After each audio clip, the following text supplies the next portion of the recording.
याद होगा शौकत तरीन साहब ने कुछ महीने पहले क्या कहा था कि जी आईएमएफ से उनकी डील इसलिए नहीं हो पा रही क्योंकि आईएमएफ हुकूमत से बिजली की कीमतों में इजाफे की डिमांड कर रहा है, जो हम मानने को तैयार नहीं है। ऐसे कहा था, लेकिन अब ये लग रहा है कि हुकूमत ने आईएमएफ की हर कड़ी से कड़ी सख्त से सख्त शर्त मान ली।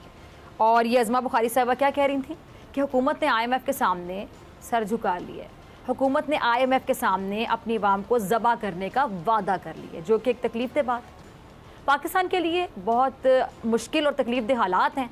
और इन सब का जिम्मेदार सिर्फ एक शख्स है जिसका नाम है इमरान खान। पाकिस्तान ने भारतीय हुकूमत की जानिब से भारतीय फ़ज़ाइया के पायलट अभिनंदन को तीसरे बड़े फ़ौजी एजाज़ देने पर यह कहा है कि भारतीय जालसाजी और फ़र्जी किस्से कहानियों की एक बेहतरीन मिसाल है, जिसका मकसद अपने अवाम को खुश करना है। बस खुश कर लें और झूठ बोल लें जितना जय हिंद, स्वागत है आप सबका दी तथ्य न्यूज़ में। साथियों, फ़िज़ा अकबर खान इमरान खान की सरकार से बहुत ही ज़्यादा खफा है और नाराज़ है कि अभी से जो है वो महंगाई बढ़ना चालू हो गई, जो पेट्रोल के दाम बढ़ना चालू हो गए, बिजली के दाम, गैस के दाम बढ़ना चालू हो गए। लेकिन जनवरी में मीटिंग होगी जिसमें ये डिसाइड करेगा आईएमएफ के बोर्ड है वो कि पैसे जो 1 मिलियन है वो देने हैं, 1 बिलियन है, $1 बिलियन वो देने हैं या नहीं। और इसी के साथ साथ में जो हमारे वीर जवान अभिनंदन साहब को वीर चक्र मिला है, उस पर भी फ़िज़ा खान जो है वो अपना प्रोपेगेंडा फैला रही है। प्रोपेगेंडा ऐसा इतना झूठ ये लोग फैलाते हैं, अब आप समझ सकते हैं। न्यूज़ में आपको न्यूज़ एंकर बैठ के इतना झूठ बोल रहा है कि F-16 गिरा ही नहीं, ऐसा कुछ हुआ ही नहीं, वो तो आए घूम के चले गए। तो आप समझ सकते हैं उनकी किताबों में और उनके स्कूल कॉलेजों में तो कितना ही ज़्यादा झूठ पढ़ाया जाता है, जिसकी कोई लिमिट नहीं है। पूरी चीज़ के उधर हम चलते हैं। आप चैनल को सब्सक्राइब करके बेल आइकन दबा लें।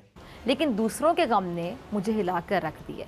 अगर किसी का रिश्तेदार कैद की सज़ा काट रहा हो तो उसके मुखलिस घर वाले भी कभी भी उसको नज़रअंदाज करके अपनी ज़िंदगी की रौनकों में मसरूफ़ नहीं रह सकते। कि दूसरों के दुख दर्द को महसूस करना इंसानियत है। उनके गमों को दूर करने की कोशिश में भरपूर अंदाज में हिस्सा लेते रहना चाहिए ताकि आपके अंदर का इंसान ज़िंदा रहे। इंसानों में ऐसे लोगों की एक बड़ी तादाद मौजूद है जिनको दूसरे के नफ़े नुकसान से कोई ताल्लुक़ नहीं है, कोई लेना देना नहीं है। उनको फ़िक्र है सिर्फ अपनी कि अपनी ज़िंदगी, बस हमारी ज़िंदगी में सब सही चलता रहे, इधर उधर जो भी हो रहा है हमें क्या परवाह। और ऐसे लोग बेहिस लोग हैं, वो यहाँ तक पहुँच जाते हैं कि अपने छोटे से छोटे फ़ायदे की खातिर दूसरों का बड़े से बड़ा नुकसान करने से भी बाज नहीं आते हैं। लेकिन सितम ये कि हमारे जो सियासी रहबर हैं, ऑपोजिशन के रहनुमा भी इसी डगर पे चल रहे हैं। ये हसास हैं तो सिर्फ अपने लिए, अपने मुफादात के लिए, अपने मुकदमात के लिए, अवामी खिदमत के लिए, किसी के अंदर शायद हिस्स ही नहीं है। अब ये गैस की किल्लत की खबरें, बस अब इस खबर का निकलना था कि अपोजिशन ने इस पर भी हुकूमत के कान मरोड़ना शुरू कर दिए। अब ये बात भी हकीकत है कि जो बहरान है ये आने वाला था। जैसी सर्दी की शिद्दत में इजाफा होगा उतना ही गैस प्रेशर में कमी होगी। ये डिमांड और सप्लाई का मसला है जिसके हल के लिए हुकूमत को बहरहाल तैयारी करनी चाहिए थी, पहले से तैयारी करनी चाहिए थी, क्योंकि मसले का पता था तो उसके हल के लिए पहले कोशिश कर लेते। और वो ये कि हुकूमत ने जो सख्त शराइत पर आईएमएफ से मुआहदा किया है ना, उसके नतीजे में पाकिस्तान को $1.6 अरब जो मिलेंगे। इस मुआहदे की मंजूरी आईएमएफ का एग्जीक्यूटिव बोर्ड 12 जनवरी की तारीख है जी, 12 जनवरी को देगा। और इस मुआहदे की वजह से हुकूमत को जो बिजली की कीमत है और पेट्रोल की लेवी, इसमें भी इजाफा करना पड़ेगा। स्टेट बैंक ऑफ पाकिस्तान की एक्सपोज हो रहे हैं, मेरे ख्याल में इसके लिए उनको ज़रूर सोचने की जरूरत है। साथियों, झूठ कैसे बोलना है, प्रोपेगेंडा कैसे फैलाना है, कैसे पब्लिक को गुमराह करना है, ये कोई पाकिस्तानी मीडिया से और ख़ास तौर पर फ़िज़ा अकबर खान से सीख सकता है। जो मन में आए, पहली बात तो अपने ही हिसाब से गेस्ट बुला के बैठा लेंगे, वो भी ऐसा जनरल जो ऐसा कोई आर्मी वाला, पाकिस्तानी आर्मी का लोग बंदा बुलाएंगे जो कभी जिसकी समझ सकते हैं ना, एक गोली चलाने में भी 10 बार बेचारा पैंट गीली हो जाती थी जिसकी। ऐसे लोग को बुला के बैठाएंगे, वो भी यहाँ बड़ी बड़ी बातें करता है। जब बॉर्डर पे जाता होगा तभी बंकर से बाहर निकलते नहीं होंगे। ऐसे ये जो फ़ौजी हैं ये बुला के बैठा के उनको रिटायर्ड जनरल की पता नहीं क्या, इनके आप यूनिफॉर्म में देखोगे ना तो एक साथ में 10-10, 20-20 मेडल आपको लटके दिखेंगे। किस बात के हैं, अभी वहाँ पे क्या करते थे क्या नहीं करते थे, उस चीज़ के हैं ये। बहरहाल हम बात करें, जो प्रोपेगेंडा तो उनका चलता ही रहता है। कभी कहते हैं कि कश्मीर में कोई पत्रकार जो फेक प्रोपेगेंडा, इन्हीं के पैसों पे जो प्रोपेगेंडा फैला रहा है, उसको इंडियन आर्मी पकड़ेगी, इंडिया की सरकार पकड़ेगी। क्यों नहीं पकड़ेगी?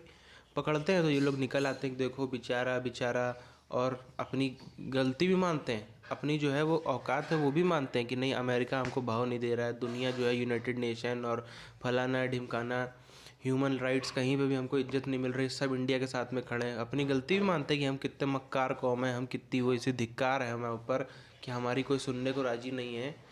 गलती मानेंगे लेकिन फिर घूम फिर के आ जाएंगे कि इंडिया के पास पैसा बहुत है इसलिए ऐसा हो रहा है। इंडिया है तो इंडिया ने पैसा अपना कमाया, अपने दम पे कमाया। 70 साल पहले जहाँ से पाकिस्तान आज़ाद हुआ था वहाँ से इंडिया आज़ाद हुआ था, बल्कि इंडिया बुरी स्थिति में था। सब जितना जितना हम कह सकते हैं जितना एग्रीकल्चर बेल्ट थी वो सब पाकिस्तान वाले जो पंजाब है वहाँ चली गई थी। यहाँ पे तो खाने के लाले पड़ते थे इंडिया में उस समय। जितना हमारा ये एक्सपोर्ट का था, कॉटन का था, वो सब इधर जो पूर्वी पाकिस्तान का जो आज का बांग्लादेश है उधर चला गया था। तो ये जो आज का भारत है ये तो बहुत दिक्कत में रहा है काफ़ी दशकों तक। फिर भी हम लोग वहाँ से उठे तब जाके पैसा कमाए, लेकिन इन लोग को ये चीज़ समझ में नहीं आती। बहरहाल पैसा कमाने की बात अगर इनकी आती तो इनके पास पैसा कमाने का एक ही तरीका है, पैसा लूटना, और पैसा लूटने का एक ही तरीका है, उसकी भीख मांगना।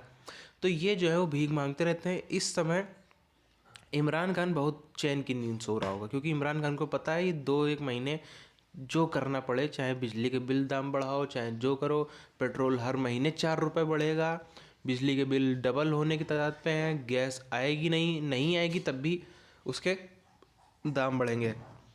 तब जाके जनवरी में मीटिंग होगी, उसके बाद $1 बिलियन आएगा। वो सीधा सोच के रखा है इमरान खान ने कि सीधे इसके स्विस बैंक में ट्रांसफ़र होगा, और बस जहाँ इसकी प्रधानमंत्री से कुर्सी से उतरने की बात आई सीधे एक पकड़ेगा फ्लाइट और सीधे लंदन भाग जाएगा। एक तरफ नवाज शरीफ होगा, शायद उसी के अगल बगल ही पड़ोस में घर ले ले अड़ोसी पड़ोसी। बहरहाल जो इनका जो भीख मांगने का तरीका है वो तो चलता ही रहेगा। सऊदी के पास आप देखिए अमेरिका ने कितना लंबा गेम रखा है इनको फंसाने के लिए। पहले अमेरिका जो है ना कम शर्तों पे इनको पैसे दे रहा था, इतनी हार्ड शर्तें नहीं रखी थी।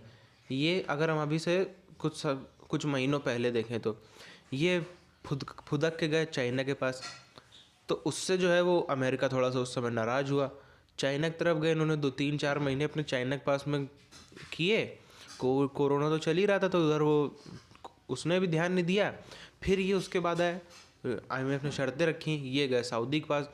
सऊदी इनको घुमा कर, जो कहते हैं ना घुमा के कान पकड़ना, तो अमेरिका ने सऊदी के थ्रू घुमा के इनके कान पकड़े। सऊदी ने इनको डमी पैसा दिया कि देखो खाली रखा रहेगा, तुम निकाल नहीं सकते। उसके बहाने से ये जो है वो IMF से भी अब लोन ले रहे हैं और ऐसी शर्तें मान रहे हैं जो कि इनको डुबो देगी, पूरा इनका पूरा जो देश है उसको डुबो देगी। अब जो स्टेट बैंक है वो पूरी तरीके से आज़ाद हो गया है। जैसे कभी ईस्ट इंडिया कंपनी हुआ करती थी, जो मर्जी वो कहते थे ना वो ट्रेड करते थे, ट्रेड का मतलब होता था लूट मार करें, जो करें उनको राइट है, उनके पास अधिकार है, वो कर सकते हैं। वैसे ही अब जो है वहाँ पे उनको भी अधिकार मिल गया है कि वो स्वतंत्र हैं, जो मर्जी चाहें, जैसे कानून लगाने से जो अपने अपने स्तर पर करना चाहें वो अपने स्तर पर कर सकते हैं। बहरहाल इस वीडियो को यहीं पर ख़त्म करते हैं, मिलते हैं आपसे आने वाली वीडियोज़ में, तब तक के लिए जय हिंद।